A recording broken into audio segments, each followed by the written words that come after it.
So good morning, my name is Lisa Connery. I'm the Director of Guidance here at Algonquin. Thank you for taking the time to come in and meet with us today. The counselors have been meeting with your students all week, going over some of the same information that they're going to be sharing with you today.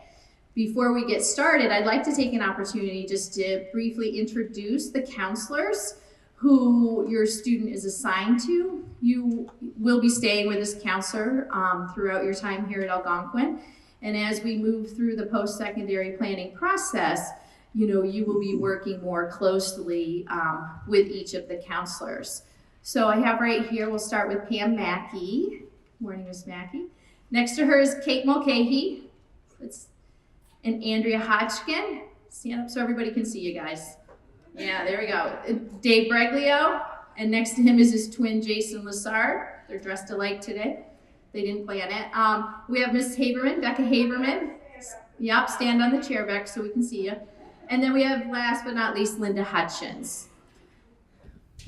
So the counselors have been going into the classroom working with the students this week. We've been going over a lot of different things as we begin the post-secondary planning. This is one of the first steps that we're taking, is beginning to investigate possible careers and majors that students might be interested in.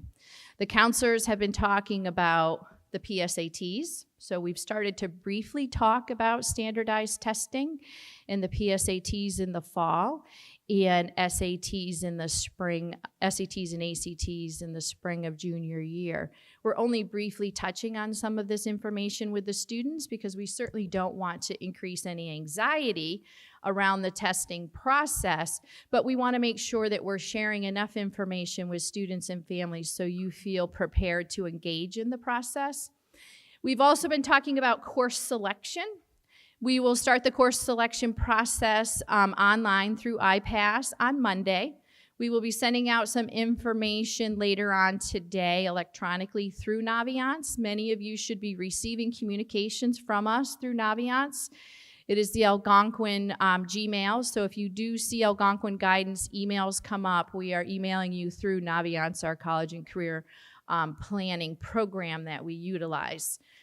If you are not receiving those emails by chance, please reach out to your student's guidance counselor so that we can make sure that you are added into that program, because that is how we do communicate with parents.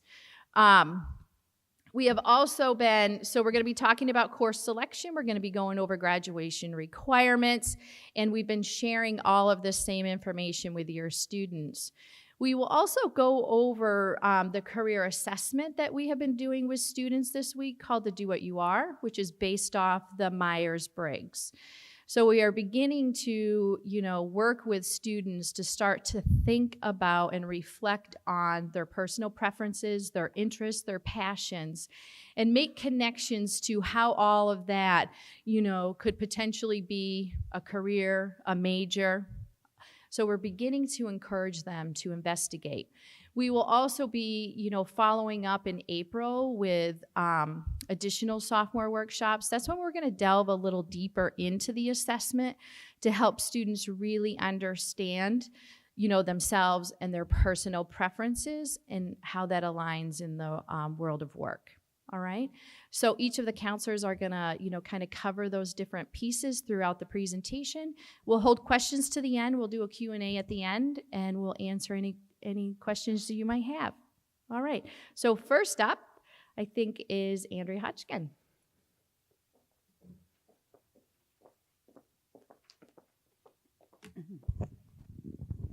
Good morning. We're going to start out today really kind of starting with the academic portion, and then we're going to move on to the course selection. So in terms of academics, a big thing we do talk about is GPA, which is the grade point average. Here at Algonquin, we do have a weighted GPA system.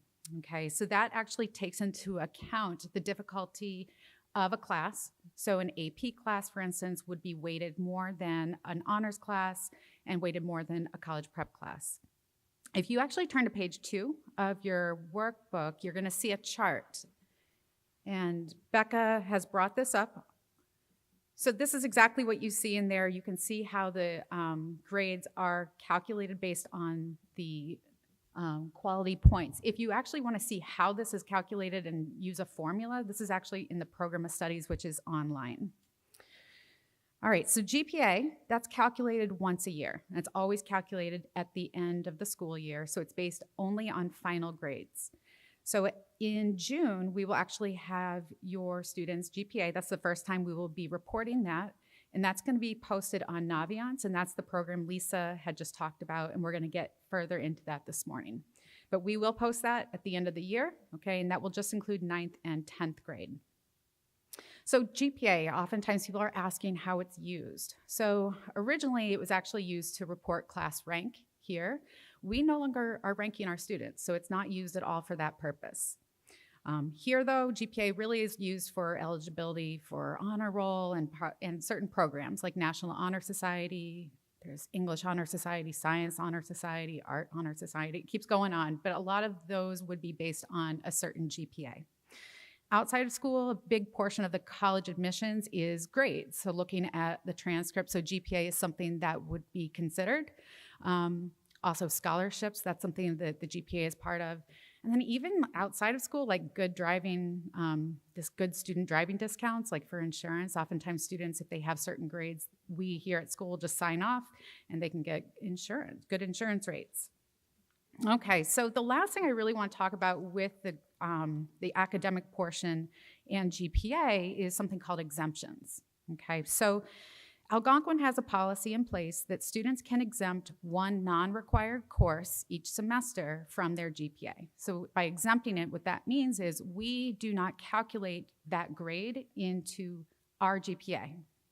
So again, it's non-required. So any course like the core courses, history, science, English, math, we require PE, those courses cannot be exempted. However, electives could be, which actually includes world language, because we do not require that here. So the exemption, originally they were, I think originally they were designed so that students could take a college prep class, like Art 1, and that grade wouldn't impact their GPA. So maybe it's that they're not comfortable with art, or they're concerned that, okay, maybe I'm taking all honors classes and I'm doing well. And you have, let's say, if you remember from that chart, honors would be 5. Okay, if you're maintaining A's in the honors, that's in that 5-point range. And then if you get an A in the college prep, that's 4. So that slightly lowers it. So I think that's originally why this has been designed. We are meeting with the sophomores this week, as Lisa was saying, and we're talking about the exemption policy because it has to be determined during the course selection process. So that starts Monday, and I'm going to show you how you can actually, the student can choose to exempt a course. So on the guidance webpage, we are under the academics guidance, and then there's a link on the left called course selection. Kate's going to go over this whole section in a bit, but if you scroll down, you are going to see something called the course exemption form. This is just a Google form. It's simple. The student just enters their name, ID number, they select their counselor on there, and then at the bottom they list the course or courses that they're requesting to exempt. I think a big thing that we emphasize to the students is just because they exempt a course doesn't mean it doesn't exist. That grade really does count because it does show up on the transcript. So we just don't factor it into our calculation. What's going to happen though when students apply to colleges, we send a high school transcript with just that list of all the final grades. So if you exempt Art 1, for instance, or even Spanish, let's say if you exempt Spanish, and you're not doing that great, you're not really trying. I have this every year, people exempt like a world language, and they're like, well, it didn't count. And I'm like, well, it does count because it shows up on your transcript. And colleges will often recalculate GPA and include that grade, okay? So I think big point is always best, put the best foot forward, and the exemptions just have to be made before class starts. So students can't choose to exempt a course, then come back after class starts and say, you know what, I want it to count, and vice versa. They can't, start a course and then come back and ask us to exempt it. So it has to be done during that course selection process, or, right before school starts, we can make that adjustment. It just has to be done before the class begins. So Kate, I'm gonna have Kate take over, and she's going to talk about all the course selection, which starts Monday.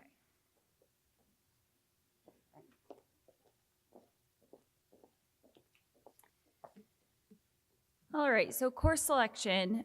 If you want to look at your packet on page 3 of the worksheet, you can review the graduation requirements for Algonquin. So as students are going through the course selection process, it's important that they maybe reference this sheet as they select their classes to just make sure that they're on track for graduation. There are a few important things to consider as they are going through this process. As Andrea mentioned, although world language is not an Algonquin requirement, most colleges require a minimum of 2 years of a consecutive foreign language. And some of the more competitive colleges require or recommend 3 to 4 years of a consecutive foreign language. Also, while Algonquin only requires 3 years of a math, any Massachusetts state college or university requires 4 years of a math for admission. So if a student only takes 3 years, they are not admissible to UMass Amherst, Westfield, Worcester, any of the Mass state colleges. I think it's also a good rule of thumb if a student is looking at a 4-year college or university that they do enroll in 4 years of a math. As juniors next year, your students are essentially required to enroll in all core academics in order to complete Algonquin's requirements. But colleges do prefer to see students enrolled in the core academics all 4 years of high school, so this is something that they'll want to keep in mind for the following year as they're picking out their schedule for their senior year. It's also important that students follow their passions, whether it's music, art, business, so on. Colleges do want to see that students are enrolling in classes that they're passionate about. So we are always going to encourage students to follow that passion and explore their interests by signing up for various electives, whether it's marketing or childhood education, video production, whatever it might be, because sometimes these electives are going to shape the career in the major that students want to pursue after high school.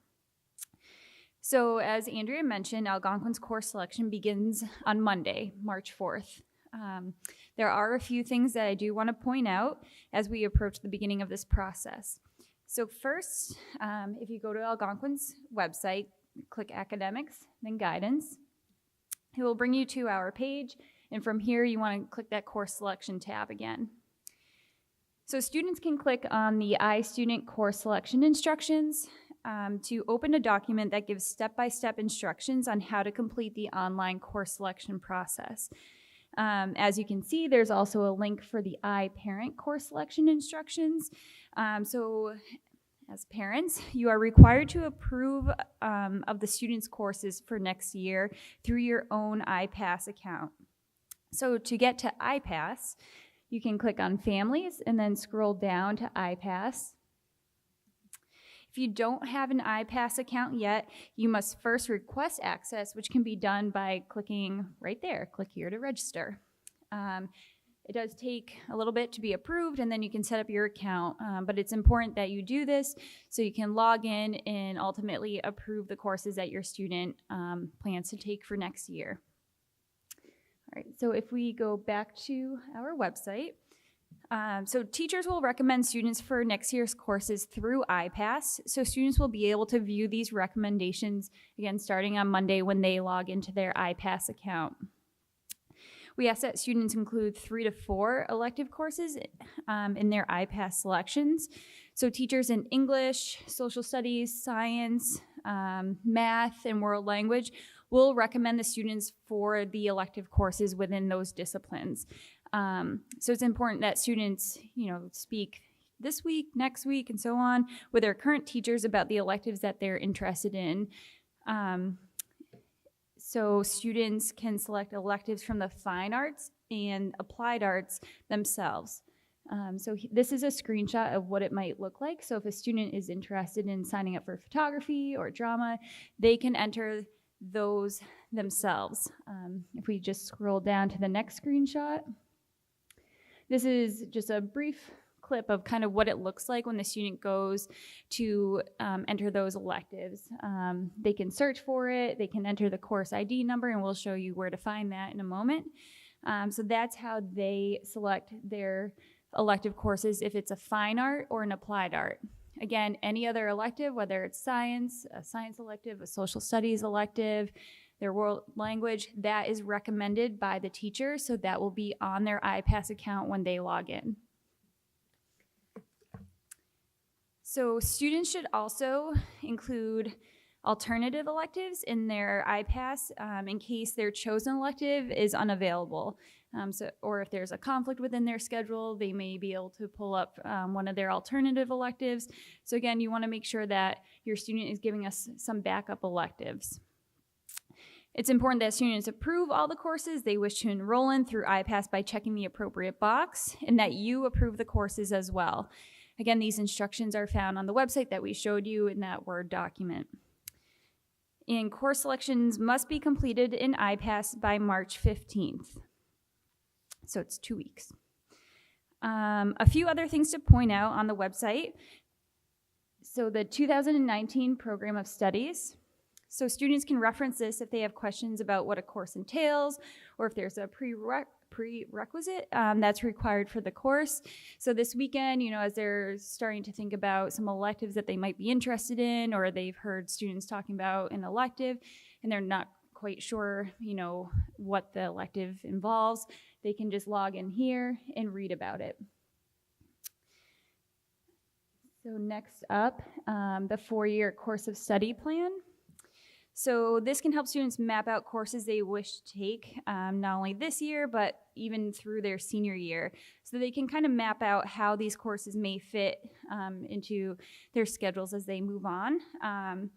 And, if they've had some ideas of different electives that they've wanted to take and they're wondering how it's going to fit into their junior and senior year schedule, or if they will all fit, they can use this chart to help map that out. So we also provide a reference sheet for students. If they click on junior year, since they'll be juniors, they'll be able to view the classes that are available to them and what department it's under. So we encourage students to actually print this out and use this to help them guide them through the course selection process. So this is actually where they can find the course ID number, which might help using iPass. And they can just enter in, the course ID number rather than going through the search tool. They can just type in the 4-number code. So lastly, we always encourage students to listen to the advice of their teachers. However, if the student strongly disagrees with the teacher's recommendation, they can start the override process. Though this process is outlined at the bottom of page 3 of your workbook. To start, you as a parent must initiate a conversation with the teacher regarding the recommendation. After that conversation, if you and your student still wish to pursue the override, your student should then pick up the override contract from their teacher. They'll fill out the contract, obtain your signature, and then this completed form must be handed into the department chair by Friday, March 15th, so the last day of course selection. Approval emails from the department chair will then be sent out no later than March 22nd. And please note that late override forms will not be accepted. So if your student forgets a signature, forgets to pick up the override contract from the teacher and hands it in the following Monday, it will not be accepted. So March 15th is the last day for course selection through iPass, as well as that late or the override contract. So as students start this course selection process for junior year, please encourage them to make sure that they are enrolling in a balanced schedule and selecting the appropriate course load. The conversation should be more about what's appropriate for me rather than, what looks good to colleges. It's important that students challenge themselves, but we want them to challenge themselves appropriately. So if students have any questions about this, they're obviously more than welcome to come and make an appointment with us down in guidance, and we can help them navigate the course selection process and select an appropriate course load for next year. So that's course selection in a nutshell. So next up is Dave Breglio, and he'll be talking about PSATs.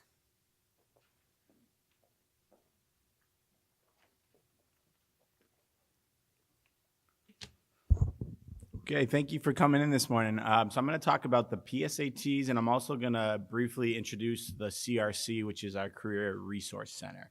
So the PSATs is a practice version of the SATs, and that's run through the College Board. So the test measures critical reading, math, and writing skills. A lot of our sophomores probably took the PSATs earlier this October. The PSATs will be held again this following fall. It's going to be in October. It'll be at Algonquin, and it's going to be a Saturday test. So we suggest that juniors take the PSATs as part of their test prep for the coming year before they sit down and take the official SAT. The PSAT uses the same format and similar time requirements to help their students prepare and get a feel for what the actual SAT is going to be like. Following the PSATs, the students will be giving a detailed score report as well as different test prep options. So they have something called Khan Academy, which you may already explored or hopefully your students explored. And this, like I said, is another tool to help students when they are sitting down to take the SATs, just to see where maybe some of their weak points are in the test and how do they prepare for them. Junior year students who take the PSATs will be eligible for the National Merit Scholarship, depending on if they reach a qualifying score. The PSATs is a practice test, so we don't really emphasize too much students putting in prior prep work before they take the test. It's obviously their decision how much work they want to put into it, but we don't want to emphasize the amount of prep time they need to do the PSATs, because we want to have them sit down, do the best that they can with it. And then those scores that come back, then they're going to do some extensive prep work before they sit and take the actual version of the SATs coming up. So what tests are required for college? Across the country, it's going to be all different testing requirements, but many colleges are going to ask for either the SAT or the ACT, and there's going to be no college that has a preference between the two tests. So it's going to be either the SAT or the ACT, but they don't have a preference. And there's going to also be a large number of schools that are going SAT or ACT optional. So right now, there's about close to 1,000 schools that are SAT or ACT optional that don't use standardized testing as part of their admissions process. So standardized testing is always something that brings up anxiety with students, and they're really going to focus a lot more on the students' GPA, their letters of recommendation, the levels of classes that they've enrolled in, their resume throughout the 4 years, and then that testing is going to just be a piece of it. But like I said, there's a lot of colleges and a lot of really high-end, competitive, high-ranking schools that are going test optional. So when should your students take standardized testing? So we normally recommend, and it really is specific to the student, but as a whole, we normally recommend that juniors take the standardized test starting in the spring, so spring of their junior year. And there's different test dates depending on the ACTs or the SATs, but we really encourage kids, depending on what math level they're in, that could help them decide what test date they want to do. So if they have a higher level math, then maybe they take an earlier spring test. If they're maybe in like an Algebra 2, they take a test that's going to be in later spring, May or June or July or something like that. But the spring of junior year is when they should sit to think about taking the official round of testing, and that gives them the opportunity to follow up with another round of tests senior year if they decide to do so. And that senior year test is going to give them the opportunity to apply to some of those earlier deadlines that will happen. They should get those test scores back in time. So there's also something called the SAT subject tests that many people may have heard about. The SAT subject tests are going to be a 1 hour long test that looks at a specific subject area.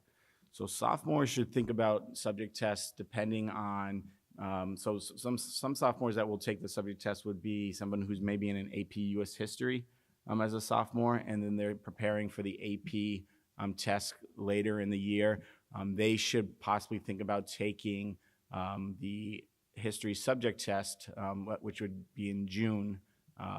That would give them the opportunity to prep for the AP test as well as sit down and take the subject test. That's that same timeline. People who have to take subject tests, and there's not a lot of schools that actually require it, it's going to be really the highly competitive colleges that are going to ask for subject tests or recommend students take a subject test. A majority of our seniors this year who are graduating haven't taken the subject test because, like I said, there's not that many colleges out there that are going to require it. So quickly, I'm going to touch upon our Career Resource Center. So the Career Resource Center is going to be that glass enclosed room right when we walk in the rotunda. So the Career Resource Center is normally for sophomores. It looks like there's a lot of times there's seniors and juniors in there, and maybe they feel a little intimidated about going into the CRC, but it's open for freshmen through seniors, and there's a lot of good resources in there. So we really encourage our younger students to go in and check out the CRC and see what opportunities they have. So the CRC throughout the year is going to do college admissions visits, are going to come in and give their spiel about the school to kids that are interested in that college. They have volunteer and part-time job opportunities that are down in the CRC. We also have those opportunities listed on our website for students to review. There is test prep books and different manuals that we have in the CRC. There's a lot of computers that students are in there doing their college research on. There's also scholarship opportunities that we run through the CRC. They do a huge career day program that the CRC takes on. So there's a lot of resources that the Career Resource Center has for our students. We encourage them to come down and check it out. A lot of times I'll walk my students in there and introduce them to Mrs. Cummings that runs the CRC if they're looking for a volunteer opportunity, if they're looking for a part-time job, if they want an internship, and we could see what we can do to help them push into that direction. So that building or that room is right across from the rotunda. It's connected to guidance. We work closely with Mrs. Cummings, and that's hopefully a resource our students will use moving forward. Next is going to be Jason Lessard, and he's going to get you guys onto Naviance.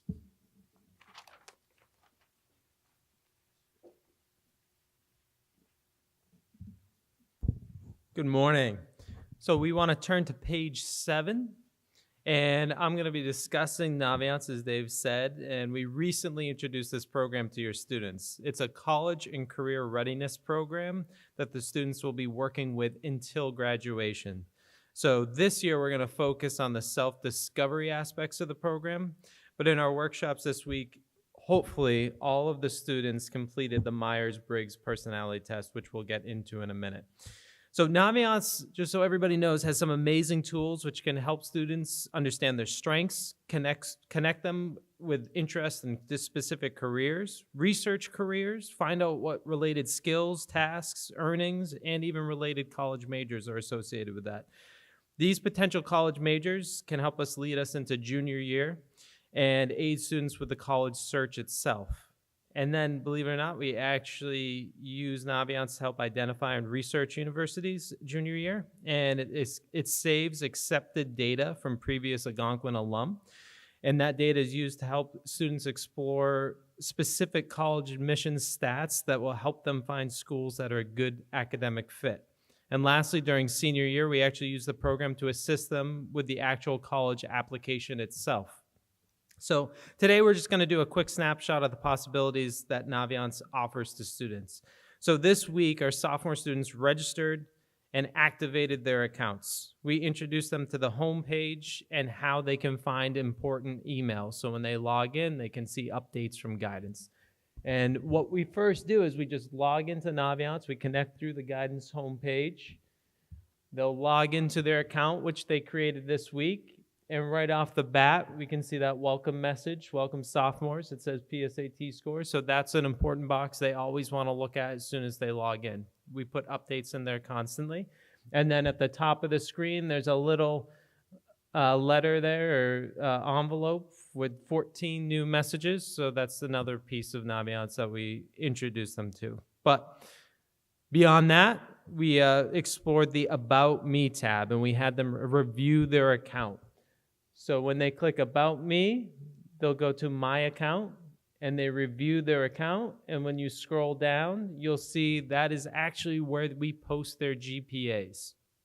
So their GPAs aren't actually posted right now, but that is something we'll be working towards, and when they're ready, they will be posted onto Naviance. So we also had them scroll up and click the Parent/Guardian tab, and we had them enter your information into the computer.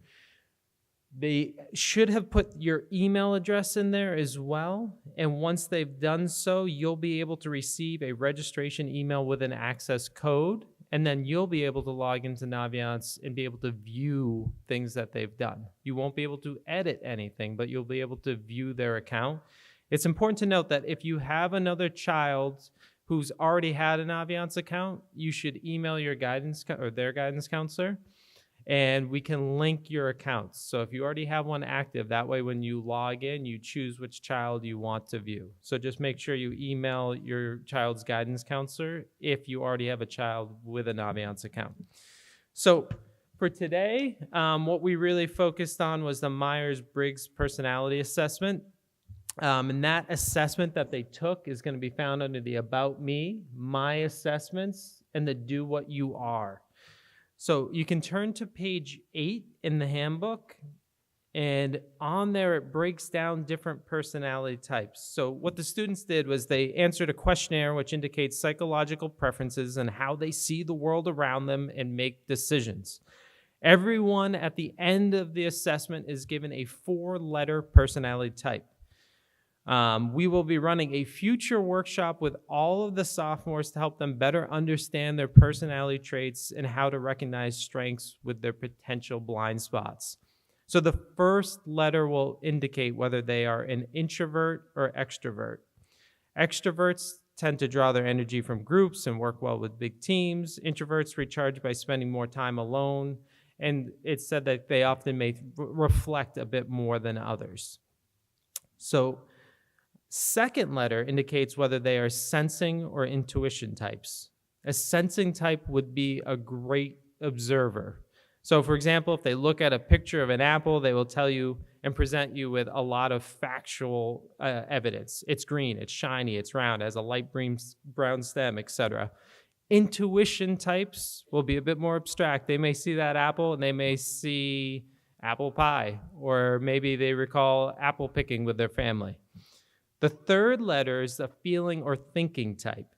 Feelers tend to be a little bit more emotional and make decisions based what might say like from their heart, and thinkers tend to be a little bit more logical and concrete when making a decision. And the last indicator is going to be either a judger or perceiver. Judgers tend to stick with plans, follow structure. Perceivers tend to kind of go with the flow and be a bit more spontaneous. So if you ever go on a vacation and someone has a huge agenda and itinerary, chances are they are a judger, and perceivers could just grab a backpack and just travel wherever and just go with it. So Naviance will give the results in a quick snapshot here, and the students actually read it first, and they decide whether they think it's accurate or not. So just because this report pops up with something, I tell students not to panic. If they disagree, that's okay. They can disagree with the results, but so far from most of my workshops, students have felt like the results are spot on.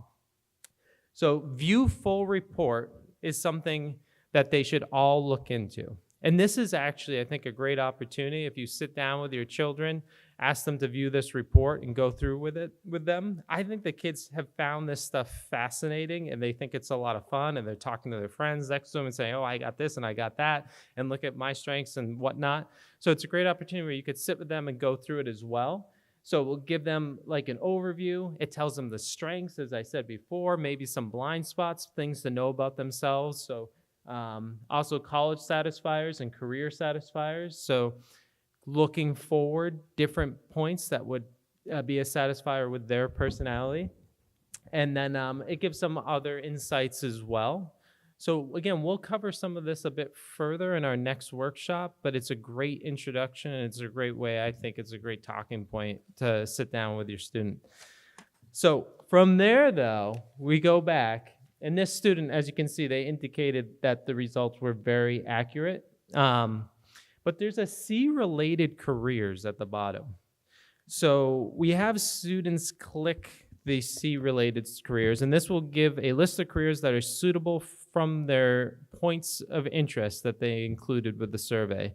So we can quickly see this student's assessment results have indicated that they are very interested in education. And as they scroll down, it will give career clusters that they're maybe slightly interested in or interested in. As it goes down, it gets less and less.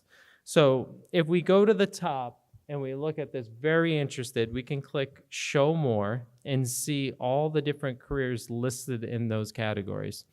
Now, I know this week some students were a little bit frustrated because their specific career that they were interested wasn't shown.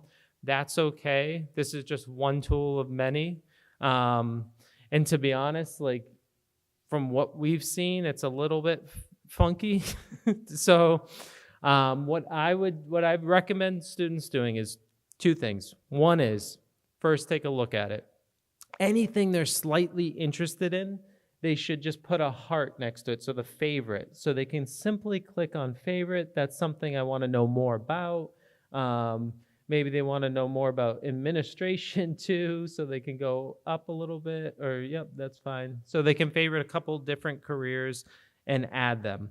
And it is important to note that Naviance provides 2 career resources. The first one is through the MyersBriggs, which we just did, and the second is the Career Interest Profiler. So that bases information off 6 types of occupation interest, and that one's not so much the personality piece, that's a specific career-oriented assessment. So I've recommended that students try it in the workshops. We didn't have time for a lot of them to finish, but just so you can see where it is under About Me, My Assessments, we won't click it, but you can see that Career Interest Profiler. So that might give more detailed information that they're looking for, specific careers, because it's task-based. So it's going to be physical things they like to do are going to show those results. But we're focused on the Myers-Briggs right now.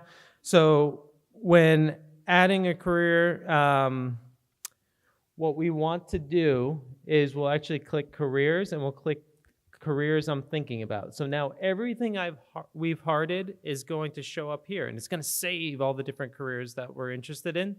But maybe what we wanted didn't actually pop up. So what we'll do is we'll actually go over and we'll click Explore Careers and Clusters.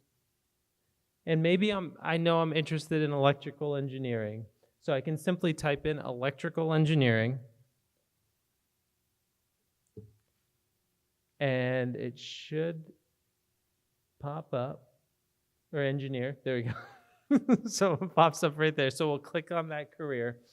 And this is fantastic. So we can favorite it right away. We know we want it favorited. So now it's in our box.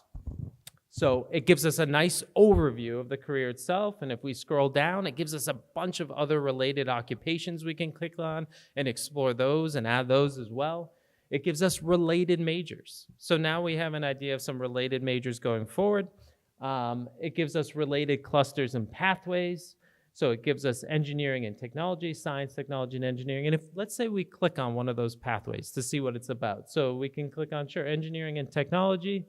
So it will give us an overview of that pathway, which is interesting. Gives us an employment outlook. But I think what's really important here is it gives us a plan of study.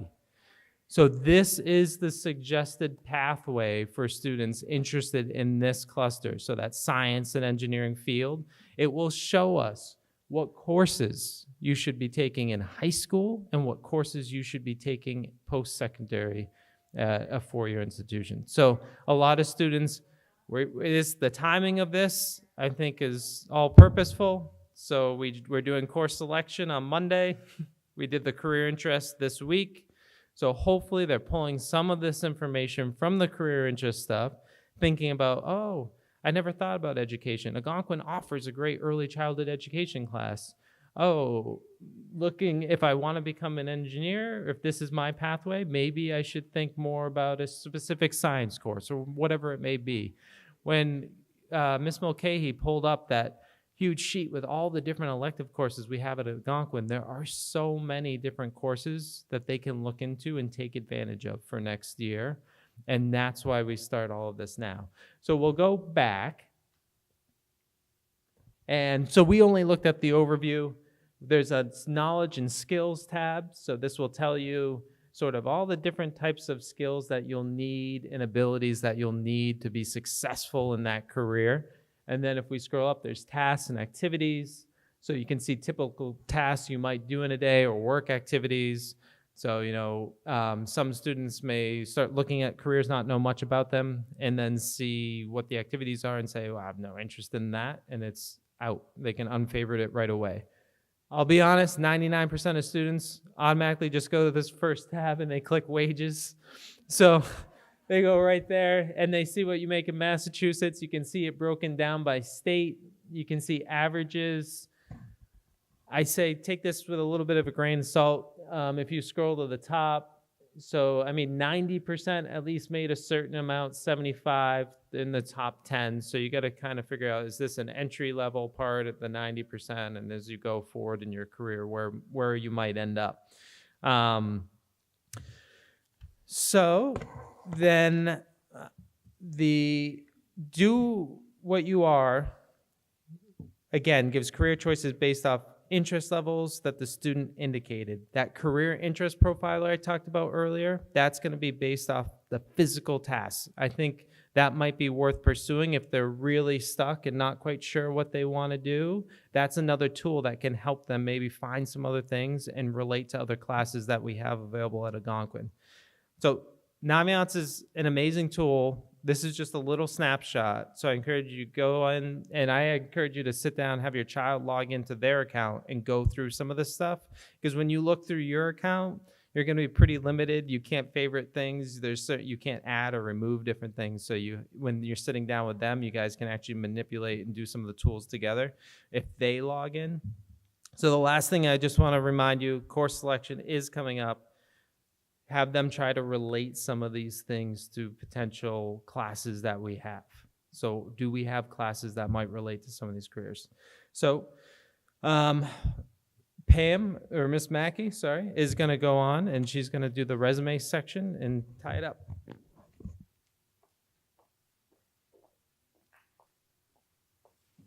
Good morning, everyone. Thank you for coming.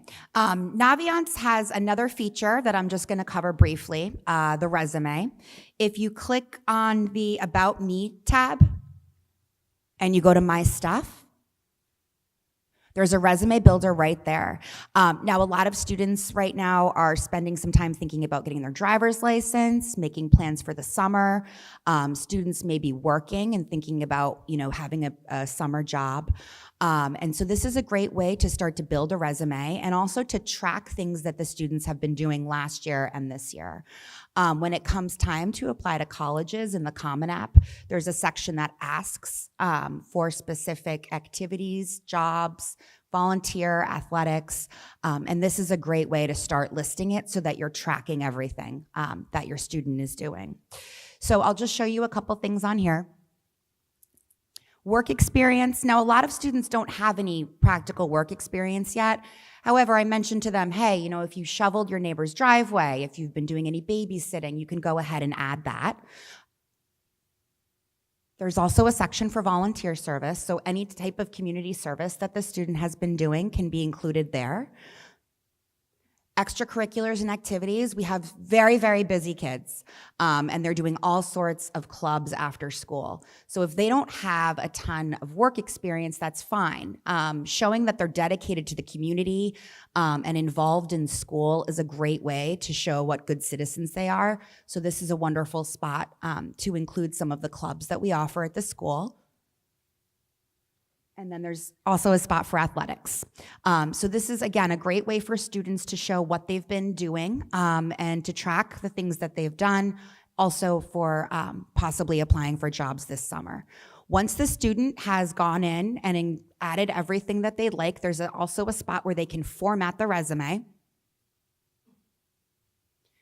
And they can go in here and they can add the different tasks, they can add the different activities, and then they can print it out. I've said to students, if you're going to be applying to Wegmans, this is a great thing to bring with you. It shows that you're prepared, you're polished, and that you're ready to go into the work world. So that's about it. We have tips on resume on page 10 and 11.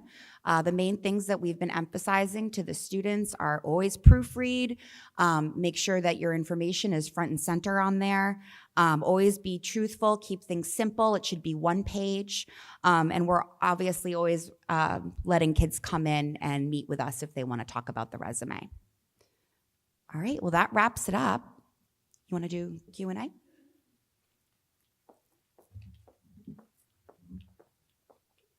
Sure. All right.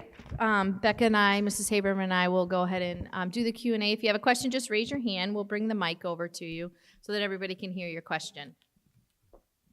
Man, look at all those hands up in the air.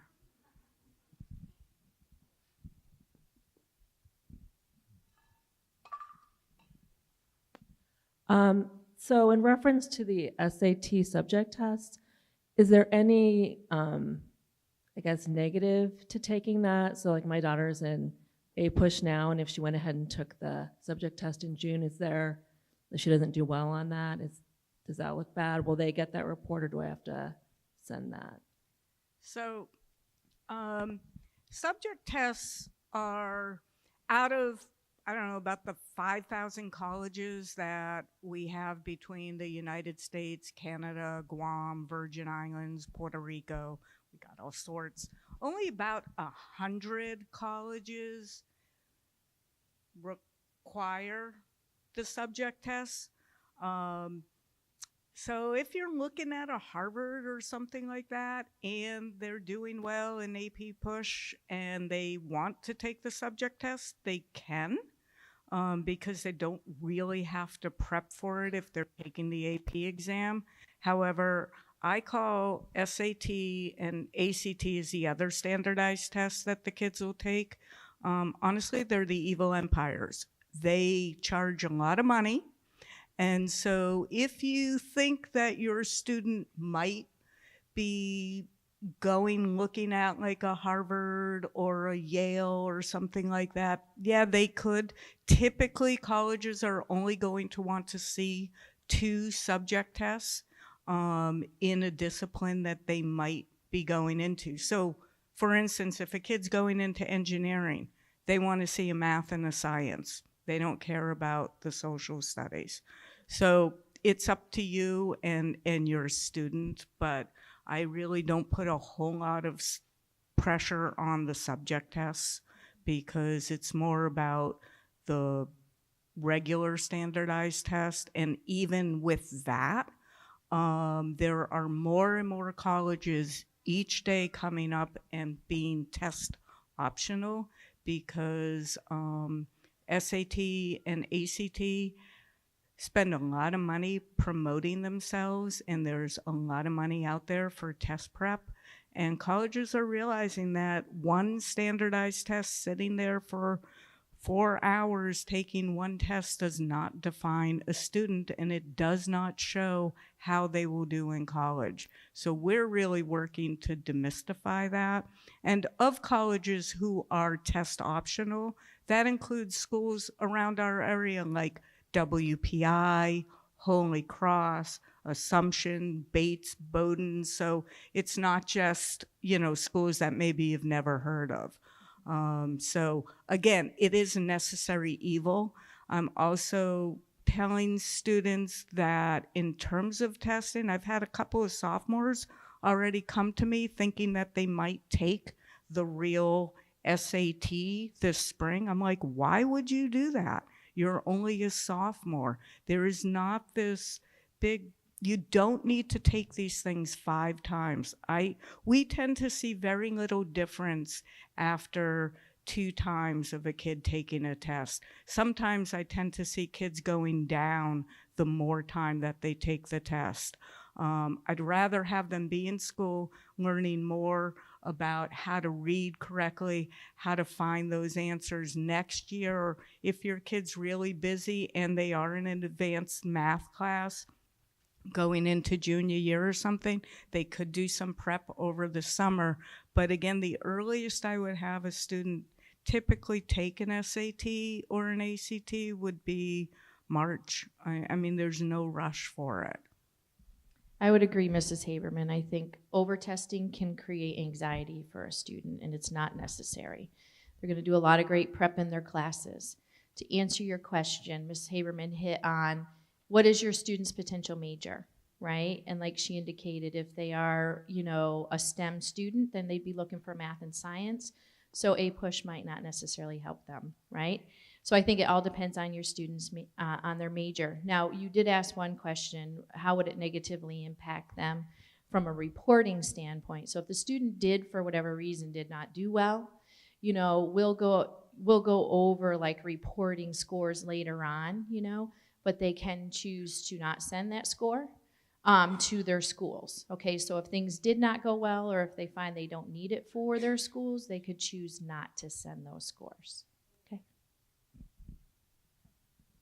Any other questions? Do you offer SAT prep courses here? We do. We offer them for the juniors and when your kids are juniors next year, we will start our college planning right after the winter break. And then we've got teachers here who are trained to do SAT prep. This year it's $150, and they're offering 3 different sessions, and it's for Algonquin students only and only juniors. So yes, that is an option.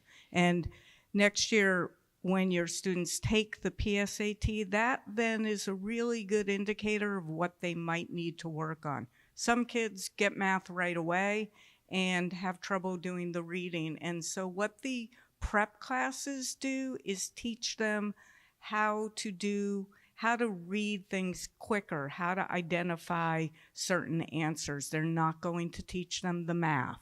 The test prep classes do cover, concepts, strategies to help students move through the test. I always tell students and parents, you're kind of going to get out of it what you put into it. So oftentimes they think, if they spend a lot more money on a test prep class, that somehow the results are going to be better than, say, the Algonquin class.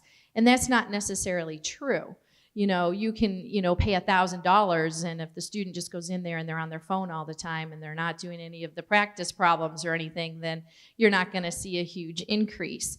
You could, go to the Algonquin course and actually do practice problems and, have a better result. So I think that's always an important component, to test prep. And I often will share with students, let's look at your PSAT results, and let's say you did better in the reading part and, you're lower in the math part, then let's focus a little bit more on that. Because the kids only have so much time in the day, So if you're going to be doing practice problems and, focus your energy in that area for that, to improve those scores in that area. Okay.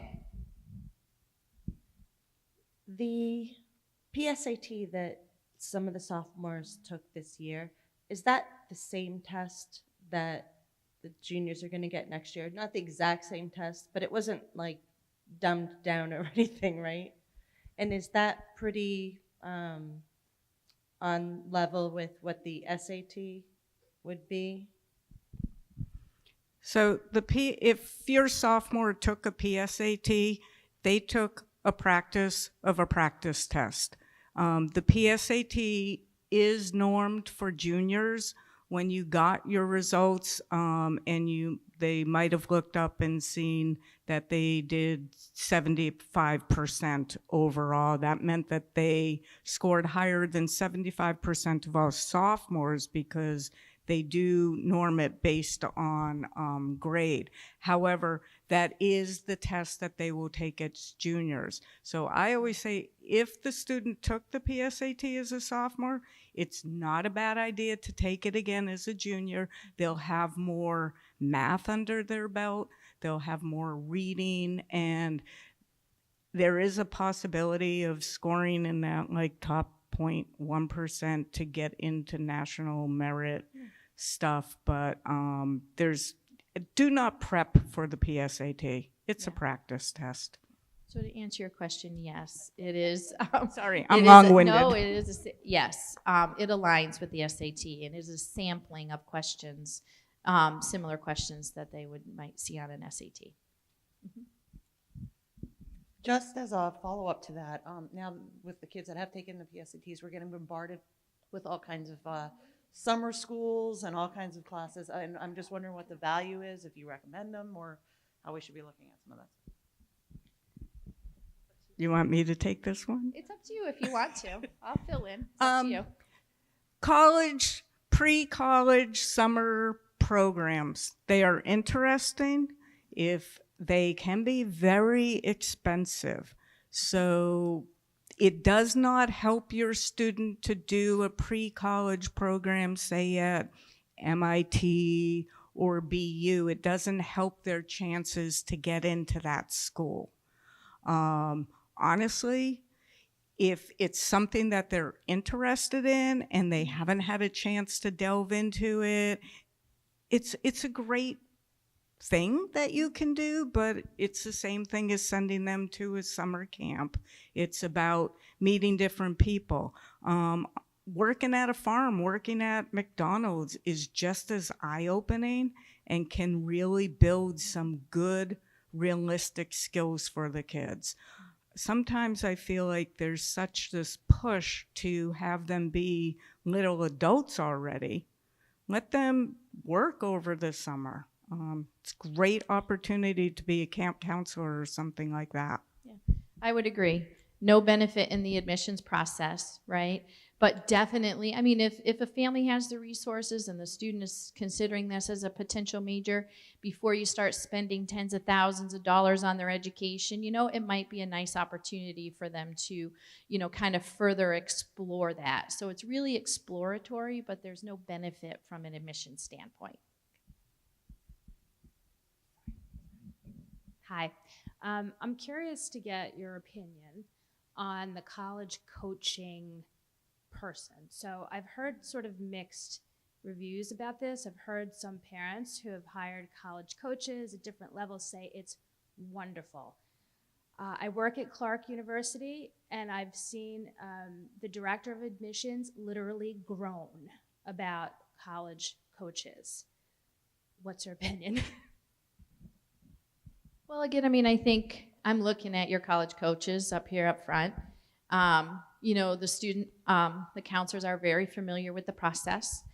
And I think that, I think it depends on the family. What? Oh.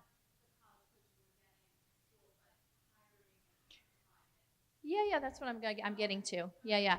So you do have college coaches up here up front with the counselors, and they are very familiar with the process and guiding students through this. Again, I mean, I think it's, you know, some families make the choice to spend that money, to allocate those resources towards a college coach, you know, and I think sometimes it's like, for some families, it reduces anxiety, you know, arguing, you know, if they feel as though like, okay, you have your appointment on Saturday and now you're going to go and someone's going to sit there and go over your Common App with you. You know, but these are all resources that we also have available here at Algonquin, whether it's through our Career Resource Center, or it's the guidance counselor, or it's the English teachers, you know, so it's really an individual discussion, you know, as a family, but I think sometimes it can be overwhelming for a family to think about taking on that process, so they put that extra resource in place, you know. But the one thing that I feel the guidance counselors have is we also have a lot of data specific to Algonquin that a college coach is not necessarily going to be able to apply.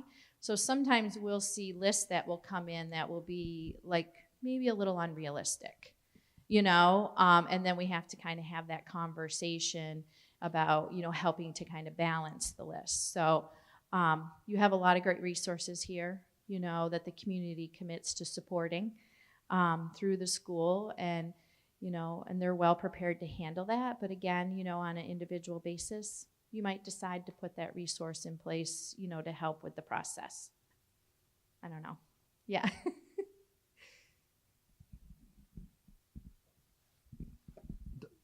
Does the Naviance tool, I guess, show like college information, like when you looking through careers and clicking on your favorite? And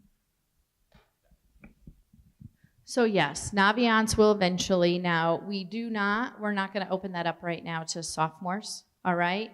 Because what we really want them to be focused on is exploring, understanding themselves, researching. But come junior year, we will share Algonquin data with them that relates to that school. So Naviance tracks the admissions data of all of our students based on their GPA, their SAT scores. So then we can start to share that with students so they can get, you know, a realistic snapshot of what the admissions outcomes might look like for various schools. So we will share that with them starting in junior year, all right?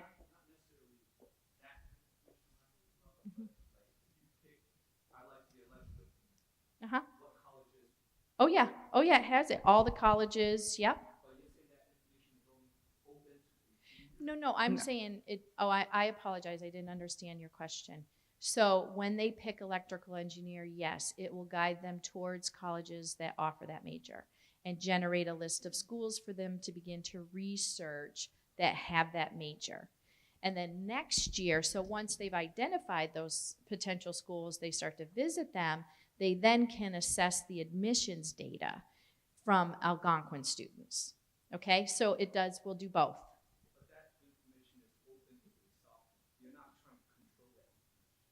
The majors?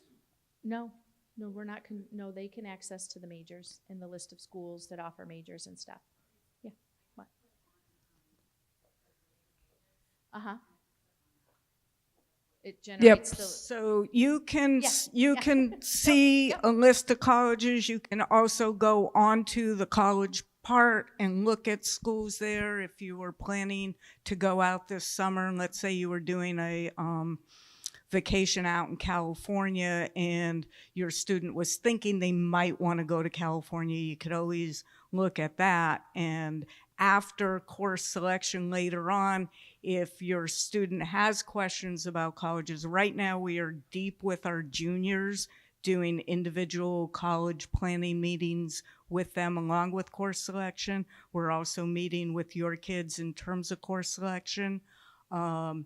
But, you know, certainly if it's hard because they're not, as sophomores, they're sort of thinking about it, but they really don't know what they're looking for.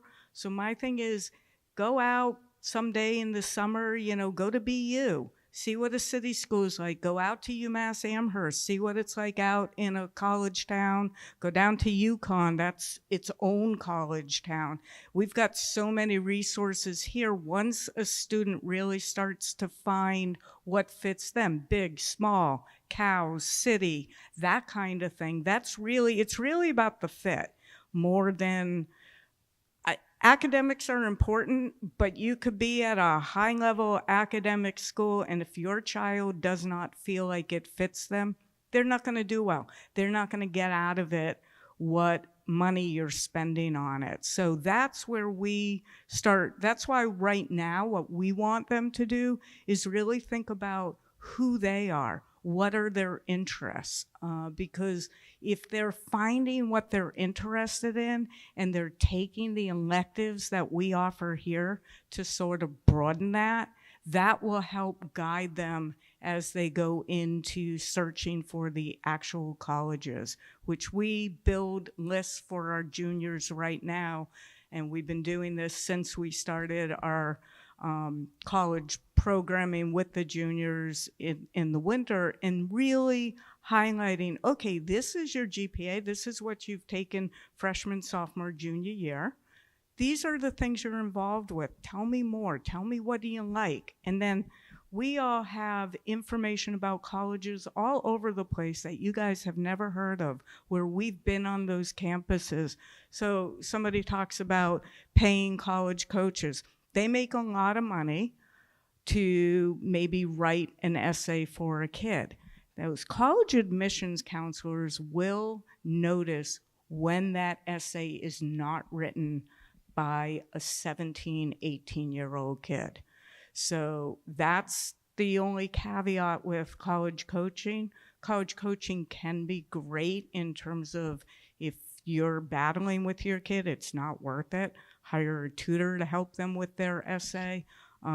But yeah, it's a process. So if somebody's interested in engineering, go visit WPI and go look at BU or Northeastern just to get an idea of different settings. and we'll delve a little deeper into some of those some of those topics as we move through our various workshops and presentations. Do you have another question? So I'm wondering about those college essays and the topics and stuff, and I'm wondering if you have like a sample list of what the topics might be so that they can like start thinking about them. I mean, we will share the Common App essay topics with you, and we typically do that. We have an entire process. We have an entire plan. Right now, it's, majors, careers, understanding yourself, thinking about your interests and passion. And we really, really want the students to be focused on that. And then next year we will start junior college planning in January. We'll start again the search process and identifying fit, right? We'll talk about testing and SAT prep. It's a process. If it's too much all at once, then it can be very overwhelming, and we find that students will shut down. We don't want to create anxiety. We want to reduce anxiety around this process.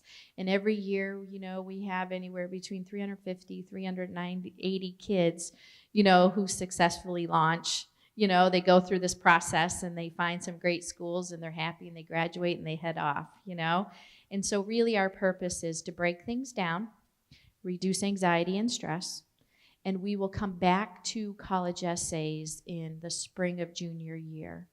We'll share the prompts with the students, we'll talk about, the essay, and we will guide you through that process. So they really will have the summer to kind of reflect on that. And we have found that sometimes, stuff that's happened during maybe junior year to senior year ends up being great essay topics, So we don't want to overwhelm the students too much. Talking about the essay at this point, I think might be a little premature. But please don't worry. We will guide you through this. We will help your student, and they will successfully get there by the fall of junior year. We have a great process. We just will chunk it for you. Okay? So we will share that, but I would not recommend that at this point. I would just, maybe sit down and have a conversation with them about, their results from the personality profile, what they're thinking about potentially majoring in. And one thing you could really help them with this weekend is applying that to some of their course selection. Really saying, hey, what about this elective? What about that elective? You should try that course. Let's explore a little bit. So one thing that I really think you could do is, review course selection and have, a conversation with your student about their interest, passion, and how they can explore that here. I think that would be a great start right now. Okay? Do we have other questions? If you've had a prior student graduate, do you have to re-register for Naviance, or when a parent goes in, they already have everything set up and can use your old password or whatnot? So if you have previously had a student here and you have a Naviance account connected to that student, please reach out to your younger student's guidance counselor, and we can link your younger student to your account. So then you don't have to change accounts. Okay, so we'll link them together. It doesn't matter if they graduated. If we use Naviance and you use Naviance, we'll connect them to your account. Okay? If you are using the same email account, then we have to link you because it won't allow you to go in. So just email us. The registration codes will be emailed to you this weekend, either this afternoon or tomorrow. So those codes will be emailed to the email addresses that we took over from iPass, from your accounts in iPass they're in there, the email codes. Okay. Thank you. As always, if you have questions, the counselors are more than happy to answer them for you. Please feel free to reach out to us. We're here to help, all right? And have a nice weekend. Watch out for that snow. Thought we were going to get through the winter without any snow.